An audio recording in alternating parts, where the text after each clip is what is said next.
नमस्कार दोस्तों, one week परिवार में आप सभी का दिल खोल कर स्वागत। तो दोस्तों, आज की क्लास में हम देखने वाले हैं निबंधात्मक प्रश्नों को लेकर। दोस्तों, निबंधात्मक प्रश्नों में से उन्हीं सवालों पर डिस्कशन किया जाएगा जो एग्जाम की दृष्टि से वेरी इंपॉर्टेंट क्वेश्चंस है।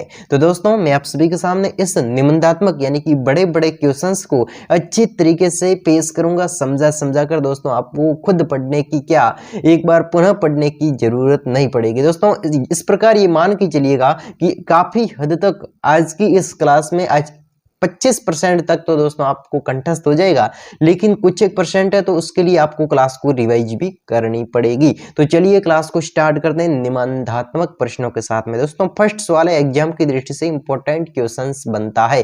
क्या है क्वेश्चंस?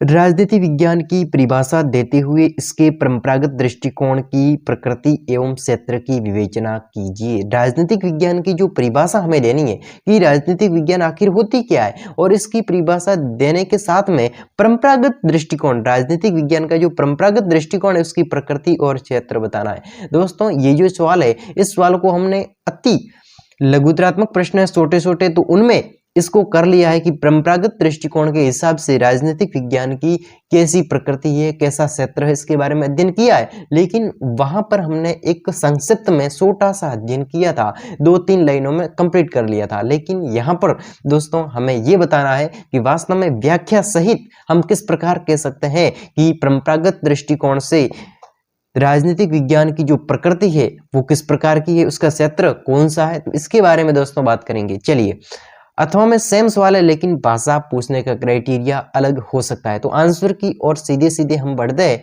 तो चलिए, आंसर रहेगा हमारा कि राजनीतिक विज्ञान समाज विज्ञान का वह अंग होता है। सेम लाइन है जहां पर हमने पहली क्लासों में पढ़ लिया है कि राजनीतिक विज्ञान समाज विज्ञान का वह अंग होता है जिसके अंतर्गत मानवीय जीवन के राजनीतिक पक्ष का और जीवन के इस पक्ष से संबंधित राज्य सरकार तथा अन्य संबंधित संगठनों का अध्ययन किया जाता है। तो दोस्तों, यहां पर यह बताया जा रहा है कि राजनीतिक विज्ञान समाज विज्ञान का वह अंग होता है जिसके अंदर, यानी कि राजनीतिक विज्ञान के अंदर हम मानवीय जीवन के राजनीतिक पक्ष, एक मानव के जीवन के राजनीतिक पक्ष का और जीवन के इस पक्ष से संबंधित राज्य, यानी कि जीवन के इस राजनीतिक पक्ष से संबंधित इस पक्ष से, जीवन के इस पक्ष से, यानी कि राजनीतिक जीवन से संबंधित राज्य सरकार और अन्य संबंधित संगठनों का अध्ययन किया जाता है। आधुनिक युग में राजनीतिक विज्ञान को न केवल एक स्वतंत्र विषय के रूप में स्वीकार किया गया, अपितु सामाजिक विज्ञानों के संदर्भ में भी पर्याप्त विकास हुआ है। तो दोस्तों, यहाँ पर यह बताया जा रहा है कि जो राजनीतिक विज्ञान है उसको आज के युग में राजनीतिक विज्ञान को न केवल एक स्वतंत्र विषय प्राप्त हुआ है, एक स्वतंत्र विषय के रूप में स्वीकार किया गया, अपितु सामाजिक विज्ञानों के संदर्भ में भी पर्याप्त विकास हुआ है। यानी दोस्तों, राजनीतिक विज्ञान का स्वतंत्र विषय के रूप में तो इसको स्वीकारा है, और लेकिन इसको सामाजिक विज्ञानों के संदर्भ में भी इसका विकास हुआ है। इस विकास का परिणाम यह हुआ कि संपूर्ण राजनीतिक विज्ञान का अध्ययन प्रमुख 2 दृष्टिकोणों के आधार पर किया जाने लगा। यानी कि 2 दृष्टिकोण के आधार पर राजनीतिक विज्ञान का अध्ययन किया जाने लगा। एक तो है राजनीतिक विज्ञान का परंपरागत दृष्टिकोण और दूसरा है राजनीतिक विज्ञान का आधुनिक दृष्टिकोण। तो दोस्तों, आपको मैंने इसको एक ट्रिक के माध्यम से याद रखने की पूरी कोशिश की थी कि आप एग्जाम में अच्छी तरीके से लिख पाए। परंपरागत और आधुनिक दृष्टिकोण किसका? राजनीतिक विज्ञान को जानने का। तो चलिए, राजनीति विज्ञान का परंपरागत दृष्टिकोण, यहां पर हमें व्याख्या करने के बारे में बोला गया है। तो दोस्तों, परंपरागत दृष्टिकोण से राजनीति विज्ञान की परिभाषा किस प्रकार है कि परंपरागत दृष्टिकोण के अंतर्गत दी गई राजनीति विज्ञान की प्रमुख परिभाषाओं को अग्रलिखित शीर्षकों के अंतर्गत वर्गीकृत किया गया। इसको वर्गीकृत किया गया है, इसको पढ़ना है। देखिए, राजनीति विज्ञान का राज्य के अध्ययन के रूप में, राजनीति विज्ञान का राज्य के अध्ययन के रूप में गार्नर, गेटेल, बलनसली आदि अनेक लेखकों ने राजनीति विज्ञान को राज्य के ज्ञान और अध्ययन के रूप में परिभाषित किया है। तो दोस्तों, राजनीतिक विज्ञान राज्य के अध्ययन के रूप में, जो राजनीतिक विज्ञान है तो इसका राजनीतिक विज्ञान राज्य के अध्ययन के रूप में इसका क्या है, एक परंपरागत दृष्टिकोण है। कैसा है? राज्य के अध्ययन करना, राजनीतिक विज्ञान है वो राज्य के अध्ययन के रूप में इसको परंपरागत दृष्टिकोण दिया जाता है। तो इसके अनुसार दोस्तों विद्वान है गार्नर, गेटेल, बलनसली आदि अनेक लेखकों ने राजनीति विज्ञान को राज्य के ज्ञान और अध्ययन के रूप में परिभाषित किया है। तो दोस्तों ये जो विद्वानों के नाम दे रखे गार्नर, गेटेल, बलनसली, इन वैज्ञानिकों ने, इन विद्वानों ने क्या किया कि राजनीति विज्ञान को राज्य के ज्ञान, जो राजनीति विज्ञान होती है इसको राज्य के ज्ञान, एक राज्य के ज्ञान और अध्ययन, उस राज्य के ज्ञान के अध्ययन के रूप में परिभाषित किया। किसने किया है? गार्नर, गेटेल और बलनसली। तो इनके द्वारा किया गया है। तो यह है राजनीति विज्ञान की राज्य अध्ययन के रूप में दृष्टिकोण। अब है दोस्तों अगले, जैसे कि गेटेल के अनुसार यहां पर बताया गया है कि राजनीति विज्ञान के अंतर्गत राज्य के अतीत, यानी कि दोस्तों राज्य का अतीत, पिछला जो अतीत बीत चुका है, राज्य के अतीत, वर्तमान एवं भविष्य तथा राजनीतिक संगठन, राजनीतिक सिद्धांतों का अध्ययन किया जाता है। और दोस्तों गार्नर के अनुसार क्या है कि राजनीति विज्ञान का प्रारंभ और अंत राज्य के साथ होता है। ये किसने बताया? गार्नर ने बताया था। दोस्तों बनता है सेकंड पॉइंट, राजनीति विज्ञान सरकार के अध्ययन के रूप में। राजनीति विज्ञान है इसको परंपरागत दृष्टिकोण के रूप में हम सरकार के अध्ययन के रूप में मानते हैं। तो दोस्तों आधुनिक काल में कुछ विद्वान, आज के काल में कुछ विद्वान राजनीति शास्त्र को सरकार, जो राजनीति शास्त्र होता है इसको सरकार के ज्ञान, अध्ययन के रूप में परिभाषित किया है। सरकार का ज्ञान और अध्ययन के रूप में इसको परिभाषित किया है। तो दोस्तों किसने किया है? एक सीले नामक विद्वान ने कहा है कि राजनीति शास्त्र शासन के तत्वों का पता उसी प्रकार, राजनीति शास्त्र के शासन के तत्वों का पता उसी प्रकार चलता है, उसी प्रकार लगता है जिस प्रकार से अर्थशास्त्र में धन का पता चलता है और जीव विज्ञान में जीव का पता चलता है, बीज गणित में अंक का पता चलता है और ज्यामिति विज्ञान में स्थान का पता चलता है और लंबाई चौड़ाई का भी इसमें पता चलता है। तो इसी प्रकार से हमें राजनीति विज्ञान यानी कि राजनीति शास्त्र में सरकार के जो ज्ञान का अध्ययन है तो इसी प्रकार हमें मिलता रहता है। अब दोस्तों देखिए सेकंड है लिकोक के अनुसार। लिकोक के अनुसार क्या परिभाषा है कि राजनीति शास्त्र सरकार से संबंध अध्ययन है। जो राजनीति शास्त्र होता है इसके बारे में विद्वानों ने कथन दिए। तो एक लिकोक के अनुसार है राजनीति शास्त्र सरकार से संबंध अध्ययन है। क्या है? सरकार से संबंध अध्ययन है। अब दोस्तों आगे थर्ड पॉइंट बनता है कि राजनीति विज्ञान राज्य सरकार के अध्ययन के रूप में, जो राजनीति विज्ञान होती है इसको राज्य सरकार के अध्ययन के रूप में भी परंपरागत दृष्टिकोण मानता है। तो दोस्तों परंपरागत दृष्टिकोण ये मानता है कि जो राजनीति विज्ञान होता है ये राज्य और सरकार के अध्ययन के रूप में होता है। तो दोस्तों इसका पॉइंट का थोड़ी व्याख्या लिखनी है कि कुछ विद्वानों ने राजनीति शास्त्र को राज्य और सरकार दोनों का अध्ययन बताया। दोस्तों कुछ विद्वान ऐसे हैं जिसमें जो राजनीति शास्त्र होता है इसको राज्य और सरकार दोनों का अध्ययन बताया है और इस संबंध में विभिन्न विद्वानों ने विभिन्न परिभाषाएं दी है जो निम्नलिखित है। दोस्तों अलग अलग विद्वानों ने इसके लिए परिभाषा दी है। एक है पॉल जेनेट के शब्दों में, पॉल जेनेट के शब्दों में दोस्तों राजनीति विज्ञान समाज विज्ञान का वह अंग होता है। कौन बता रहा है? पॉल जेनेट बता रहा है कि राजनीति विज्ञान समाज विज्ञान का वह अंग होता है जिसमें राज्य के अध्ययन, जिसमें राज्य के आधार यानी कि जिसमें राज्य के आधार सरकार और सरकार के सिद्धांतों का अध्ययन किया जाता है। एक बार पुनः पॉल के शब्दों में पॉल जेनेट ने बताया कि जो राजनीति विज्ञान होती है ये समाज विज्ञान का वह अंग होता है जिसमें राज्य के आधार और सरकार के सिद्धांतों का अध्ययन किया जाता है। तो वो ही क्या होता है? राजनीति विज्ञान का राज्य सरकार के अध्ययन के रूप में मानना, यानी कि ये परंपरागत दृष्टिकोण का ये राजनीति विज्ञान परंपरागत दृष्टिकोण है। अब दोस्तों सेकंड पॉइंट बनता है गिलक्राइस्ट के अनुसार। विद्वान का नाम है गिलक्राइस्ट, ठीक है। गिलक्राइस्ट क्या बताते हैं कि राजनीति विज्ञान राज्य और सरकार के सामान्य समस्याओं का अध्ययन करता है। कौन बता रहा है? गिलक्राइस्ट बता रहा है कि जो राजनीति विज्ञान होता है वो राज्य और सरकार की जो सामान्य समस्या होती है उसका अध्ययन बताता है। अब दोस्तों सेकंड यानी कि सेकंड पॉइंट हो गया, सेकंड विद्वान हो गया। एक और दोस्तों अगला पॉइंट आ रहा है कि परंपरागत परिभाषाओं का निष्कर्ष। जितनी भी हमने परंपरागत परिभाषाएं पढ़ी तो उस परंपरागत परिभाषाओं के अनुसार हमें निष्कर्ष निकालना है और यहां पर लिखना है कि उपयुक्त परिभाषाओं से यह स्पष्ट होता है कि परंपरागत दृष्टिकोण के अंतर्गत विद्वानों ने राज्य, सरकार, व्यक्ति के अध्ययन के रूप में राजनीति शास्त्र की परिभाषा दी और इसके अनुसार राजनीति विज्ञान राज्य, सरकार और व्यक्ति के तीनों से संबंधित अध्ययन है। एक बार पुनः परंपरागत परिभाषाओं का जब हम निष्कर्ष निकालता है तो उपयुक्त परिभाषाओं से स्पष्ट होता है कि परंपरागत दृष्टिकोण के अंतर्गत विद्वानों ने राज्य, सरकार, व्यक्ति के अध्ययन, राज्य, सरकार और व्यक्ति के अध्ययन के रूप में राजनीति शास्त्र की परिभाषा दी है। किसके रूप में? राज्य, सरकार और व्यक्ति के रूप में राजनीति शास्त्र की परिभाषा दी है और इसके अनुसार राजनीति विज्ञान राज्य, सरकार और व्यक्ति, राजनीति विज्ञान किसके अनुसार? अनेक विद्वानों ने जो परिभाषा दी उसके निष्कर्ष के अनुसार राज्य, सरकार, व्यक्ति इन तीनों से संबंधित अध्ययन ही राजनीति शास्त्र है।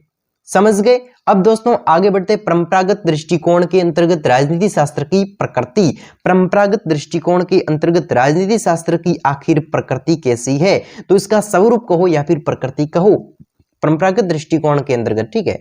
परंपरागत दृष्टिकोण के अंतर्गत राजनीति शास्त्र की प्रकृति विवेचन इन बिंदुओं के अंतर्गत दिया है, यानी कि जो इसका जो विवेचन किया गया है वो बिंदु दे रखे, इसको हमें देखना है। देखिए फर्स्ट बिंदु है कि आचार शास्त्र या फिर दर्शन शास्त्र के अंग के रूप में आचार शास्त्र हम क्या पढ़ रहे हैं? परंपरागत दृष्टि से अंतरराष्ट्रीय, दोस्तों अंतरराष्ट्रीय स्तर परंपरागत दृष्टि के अंतर्गत राजनीति शास्त्र की प्रकृति, ठीक है। पहले हमने पढ़ा, क्या पढ़ा था? राजनीति शास्त्र की परिभाषा के रूप में, लेकिन अब हम पढ़ रहे हैं राजनीति शास्त्र की प्रकृति को लेकर। तो दोस्तों आचार शास्त्र या फिर दर्शन शास्त्र के अंग के रूप में क्या है कि डॉक्टर LS वर्मा के शब्दों में प्लेटो से लेकर कांट, एक्विनोस तथा हीगल तक राजनीति सिद्धांतों को सदैव आचार शास्त्र या दर्शन शास्त्र के अंग के रूप में प्रतिपादित किया गया है। दोस्तों परंपरागत दृष्टिकोण के हिसाब से राजनीति शास्त्र की प्रकृति आचार शास्त्र, दर्शन शास्त्र के अंग के रूप में है। ये किसने बताया? डॉक्टर SL वर्मा के शब्दों में बताया है कि प्लेटो से लेकर किससे? विद्वान प्लेटो से लेकर कांट, एक्विनास, हीगल तक राजनीति सिद्धांत को सदैव आचार शास्त्र, दर्शन शास्त्र के अंश के रूप में प्रतिपादित किया है। अब दोस्तों सेकंड पॉइंट है कि तार्किक और बौद्धिक, ये भी एक प्रकृति है। किसकी प्रकृति है? परंपरागत दृष्टिकोण से राजनीति विज्ञान की प्रकृति कैसी है? तार्किक और बौद्धिक भी है। परंपरागत राजनीति शास्त्र के स्वरूप का एक अन्य तत्व परंपरागत चिंतकों की तार्किकता की प्रधानता, इसके सिद्धांत एवं तर्क निम्नात्मक निष्कर्षों पर आधारित है। दोस्तों आगे निष्कर्ष दे भी रखे हैं तार्किक और बौद्धिक के, ठीक है। अब है दोस्तों अधि अनुशासनात्मक कैसी है? दोस्तों राजनीति विज्ञान की जो परंपरागत प्रकृति है वो कैसी है? अधि अनुशासनात्मक भी है। परंपरागत राजनीति शास्त्र की प्रकृति का एक अन्य महत्वपूर्ण तत्व उसका अधि अनुशासनात्मक स्वरूप है। परंपरागत दृष्टि के अंतर्गत राजनीति चिंतन मानव जीवन के सभी पहलुओं से संबंधित है। दोस्तों परंपरागत दृष्टि के हिसाब से जो राजनीति चिंतन है वो मानव जीवन के सभी पहलुओं से संबंधित रहा है। इसलिए इन्हें या फिर इनके चिंतन को, इसलिए इन्हें या फिर इसके चिंतन को किसी विशेष विषय या फिर अनुशासन से नहीं जोड़ा जा सकता है। दोस्तों आगे है चौथा पॉइंट, परस्पर असंबद्ध आत्मनिष्ठ विचारधारा। दोस्तों जो आपस में राजनीति विज्ञान की जो परंपरागत प्रकृति है तो उस हिसाब से परस्पर असंबद्ध आत्मनिष्ठ जो विचारधाराएं होती है तो ये भी इसकी प्रकृति है। परंपरावादी चिंतकों की आत्मनिष्ठ विचारधाराएं, जो परंपरावादी जो चिंतक है, सोचने वाले चिंतक है परंपरावादी, तो वो ये बताते हैं कि उस चिंतकों की आत्मनिष्ठ, उस जो चिंतकों की आत्मनिष्ठ विचारधारा है वे प्राय एक दूसरे से असंबद्ध है। जो परंपरावादी दृष्टिकोण वाले चिंतक है तो उसकी जो विचारधारा है वे एक दूसरे से अलग यानी कि असंबद्ध है, बिल्कुल असंबंधित है। केंद्रीय धारणाओं, यानी कि दोस्तों बिल्कुल केंद्रीय धारणाओं, पद्धतियों, मूल लक्ष्यों के विषय में इसकी विविधताएं, बहुलताएं, भिन्नताएं होती, इसमें विविधताएं, बहुलताएं और भिन्नता होती है। तो दोस्तों 5वां पॉइंट इसमें बनता है, क्या बनता है कि संस्थाओं का अध्ययन। दोस्तों संस्थाओं का अध्ययन भी राजनीति विज्ञान की एक प्रकृति है। तो दोस्तों राजनीति शास्त्र की प्रकृति है, सॉरी, ठीक है। परंपरागत दृष्टिकोण के अंतर्गत राजनीति शास्त्र का स्वरूप कतिपय संस्थाओं का अध्ययन बना रहा है, जैसे कि राज्य। अब दोस्तों परंपरागत दृष्टि से राजनीति शास्त्र का जो अध्ययन है वो कैसा है, देखिए संस्थाओं का अध्ययन है, जैसे कि राज्य का अध्ययन करते हैं, सरकार का अध्ययन करते हैं, कानून का अध्ययन करते हैं, यानी कि राजनीति शास्त्र का जो कतिपय संस्थाओं का अध्ययन ही इसका मूल लक्ष्य बना रहा है। आगे दोस्तों 6वां पॉइंट आ रहा है कि राजनीति विज्ञान को, किसको, राजनीति विज्ञान को विज्ञान मानने के संबंध में मतभेद। राजनीति विज्ञान को विज्ञान मानने के संबंध में जो मतभेद है, तो इसके बारे में राजनीति शास्त्र को विज्ञान मानने के संबंध में परंपरागत दृष्टिकोण के समर्थक विचारकों में मतभेद है। यानी दोस्तों राजनीति विज्ञान है, इसको विज्ञान के रूप में मानना ये एक विवाद के रूप में है। इसके संबंध में अलग अलग विचारकों के मतभेद है, यानी कि मत में भी अलग अलग भेद हमें दिखाई देता है। कुछ विद्वान जैसे कि अरस्तु है, बोधा है, हॉब्स है, मॉन्टेस्क्यू है, ब्राइस है, बलंसली है, जेलनिक है, लास्की है आदि इसे एक विज्ञान के रूप में स्वीकार करते हैं। ये जो विद्वानों के नाम दे रखे हैं, तो ये तो क्या है, एक विज्ञान के रूप में स्वीकार करते हैं। तो अन्य विचारक जैसे बक्ल है और बर्क है आदि जो विज्ञान के रूप में राजनीति विज्ञान को विज्ञान के रूप में नहीं मानते। कौन से, बक्ल और बर्क, ये है राजनीति विज्ञान को विज्ञान के रूप में नहीं मानते, और मानते हैं वो अरस्तु, बोधा, हॉब्स, मॉन्टेस्क्यू, ब्राइस, बलंसली, जेलनिक, लास्की। तो ये राजनीति विज्ञान को विज्ञान के रूप में मानते हैं, और ये दोनों विद्वान है बक्ल और बर्क, ये है राजनीति विज्ञान को विज्ञान के रूप में नहीं मानते हैं। जो विद्वान इसे विज्ञान के रूप में स्वीकार नहीं करते, वे जो तर्क देते हैं वे है सामान्य तथ्यों तथा कार्य कारण में निश्चित संस्थाओं का अभाव, पर्यवेक्षण परीक्षण का अभाव। दोस्तों इसमें जो विद्वान राजनीति विज्ञान को विज्ञान के रूप में स्वीकार नहीं करते, वे जो तर्क देते हैं, वे विद्वान जो तर्क देते हैं वे ये हैं कि सर्वमान्य तथ्यों, सर्वमान्य जो सभी मानते हैं वे तथ्य तथा कार्य कारण में निश्चित संबंधों का अभाव, कार्य कारण में निश्चित संबंधों का अभाव, पर्यवेक्षण व परीक्षण का अभाव, पर्यवेक्षण का अभाव है, परीक्षण का अभाव है, भविष्यवाणी का अभाव है, और शुद्ध माप संभव नहीं है, मानव स्वभाव में परिवर्तनशीलता का होना। तो यही कारण है जो राजनीति विज्ञान को विज्ञान के रूप में नहीं मानते और ऐसे तर्क देते हैं जो अभी हमने पढ़ा। आगे दोस्तों है 7वां पॉइंट, क्या है, परंपरागत राजनीति सिद्धांत की निरंतरता। परंपरागत जो राजनीति सिद्धांत की आज तक निरंतरता बनी रही है, तो ये भी राजनीति शास्त्र की एक प्रकृति का भाग बन चुका है। तो दोस्तों इसको भी हमें पढ़ना है। परंपरागत राजनीति सिद्धांत वर्तमान में पर्याप्त समाप्त नहीं हुआ। परंपरागत राजनीति सिद्धांत है वो वर्तमान में समाप्त नहीं हुआ है, बल्कि वे अभी तक विकसित हो रहे हैं। पश्चिम में माइकल, दोस्तों पश्चिम भाग में माइकल, ऑक्सफोर्ड, हन्ना ओरेंट, लियो स्ट्रॉस आदि ने इस धाराओं को अपनाया तथा इस और नवीन दिशाओं में भी चिंतन किया है। तो दोस्तों इसके लिए अलग अलग विद्वानों ने नवीन चिंतन भी किया है और अपनाया भी है। अब दोस्तों अगला है उपयुक्त तर्कों के आधार पर हम क्या कह सकते हैं, जितना भी हमने अभी भी राजनीति शास्त्र के बारे में तर्क पढ़े, जो भी व्याख्या पढ़ी, तो उसके हिसाब से उपयुक्त तर्कों के आधार पर बक्ल नामक विद्वान कहते हैं कि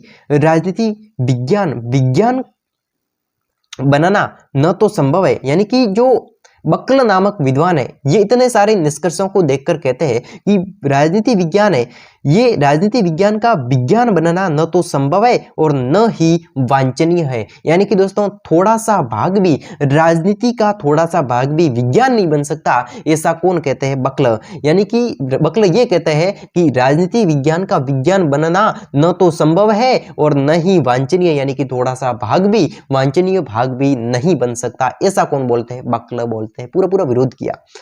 जो विद्वान राजनीति विज्ञान को एक विज्ञान की संज्ञा देते हैं वे किसी भी विषय के परस्पर संबंध, क्रमबद्ध वर्गीकृत अध्ययन करने में विज्ञान मानते हैं। तो दोस्तों जो विद्वान ऐसे हैं जो राजनीति विज्ञान को विज्ञान की संज्ञा देते हैं, इसको मानते हैं कि वास्तव में राजनीति विज्ञान है वो विज्ञान होती है। वे किसी विषय के परस्पर संबंध, किसी भी विषय के परस्पर संबंध, क्रमबद्ध वर्गीकृत अध्ययन करने को विज्ञान मानते हैं। यानी कि ये यूं बात बता रही है कि विज्ञान में क्या होता है कि तर्कों द्वारा प्रमाणित जो क्या होता है, ये ज्ञान होता है, प्रमाणित ज्ञान होता है, तो वही विज्ञान के रूप में होता है। तो इसमें क्या है कि राजनीति विज्ञान में जो क्या होता है, किसी भी विषय के परस्पर संबंध, कोई ऐसा विषय है जिसमें परस्पर संबंध होता है, ठीक है, सरकार में आपस में संबंध होता है, वो उससे रिलेटिव होता है, वो उससे ऊंचा होता है, वो नीचे होता है, यानी कि एक क्रम है, इसलिए हम उसको राजनीति विज्ञान की संज्ञा देते हैं। यानी कि क्रमबद्ध वर्गीकृत अध्ययन करने को विज्ञान मानते हैं। वे अपनी बात के समर्थन में कहते हैं कि राजनीति विज्ञान राज्य सरकार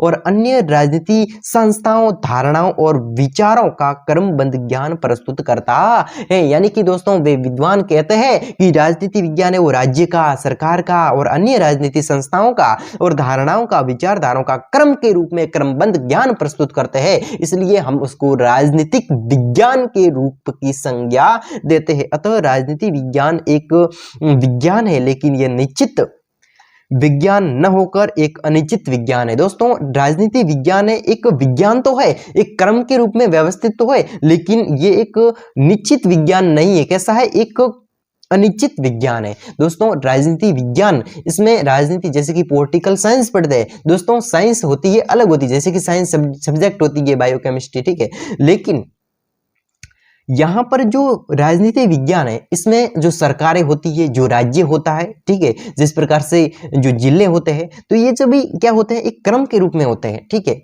सबसे हम कहें राज्य होता है, राज्य में अलग अलग कहें तो जिले होते हैं, ठीक है, जिलों के अंदर अलग अलग तहसीलें होती हैं, तो इस प्रकार से एक क्रम है, इसलिए हम इसको क्या कहते हैं? राजनीति विज्ञान कहते हैं। और विज्ञान की परिभाषा यही होती है कि क्रमबद्ध प्रमाणित जो ज्ञान है तो वही विज्ञान है, ठीक है। तो विज्ञान एक क्रमबद्ध होता है और सुव्यवस्थित होता है ज्ञान, तो ये भी एक राजनीति है और राजनीति का एक ऐसा सुव्यवस्थित ज्ञान है, इसलिए हम इसको विज्ञान कहते हैं। और विज्ञान कहना भी ठीक है, लेकिन इसको निश्चित या फिर एकदम फिक्स विज्ञान नहीं कह सकते। जैसे कि आज कोई प्रधानमंत्री कोई और है, लेकिन कल आने वाले समय में कोई प्रधानमंत्री कोई और होगा, ठीक है। आज भारत में राज्य इतने हैं और लेकिन आज से आगे आने वाले समय में हो सकता है बढ़ भी जाए, घट भी जाए, कोई किसी में शामिल भी हो जाए, तो हम ये कहेंगे कि राजनीति विज्ञान एक विज्ञान तो है, लेकिन निश्चित विज्ञान नहीं है, अनिश्चित विज्ञान है, वो चेंज हो सकता है। कैसे? ये अनिश्चित विज्ञान है। तो दोस्तों आज की क्लास में हमने देखा राजनीतिक विज्ञान के परिभाषा देते हुए परंपरागत दृष्टिकोण और प्रकृति चरित्र के बारे में हमें बताना है। तो दोस्तों आज की क्लास में बस यहीं तक इतना ही डिस्कशन रहेगा। अच्छी तरीके से मैंने आप सभी को इस सवाल को पेश किया, एग्जाम की दृष्टि से वेरी वेरी इंपॉर्टेंट क्वेश्चंस बनता है। दोस्तों आप अपनी नजरों में रखिएगा और चाहे तो इससे रिलेटिव अगर कोई एग्जाम में आपके प्रश्न आता है तो आप इस आंसर को, इस प्रश्न के आंसर को मिला जुला कर दोस्तों एक मिक्सर बनाकर पेश कर सकते हैं और उसको वास्तव में एग्जामिनर को लगेगा, कॉपी चेक करने वाले को लगेगा कि वास्तव में इस बच्चे को ज्ञान है, यानी कि कुछ पढ़ा हुआ है और वो भी 1 वीक स्टडी पॉइंट के माध्यम से बढ़ा हुआ है। तो दोस्तों आपको अच्छे से अच्छे मार्क्स मिलने की और परसेंट बनने की संभावना बनती है। तो दोस्तों इसी प्रकार अगले मोटिवेट वीडियोस के साथ में मैं आप सभी के सामने अच्छे से अच्छे तरीके से समझाने की कोशिश करूंगा। तो तब तक के लिए आपके अपने दोस्त को अनुमति देवे धन्यवाद। मिलता हूं नेक्स्ट वीडियोज में, तब तक के लिए वेटिंग फॉर यू।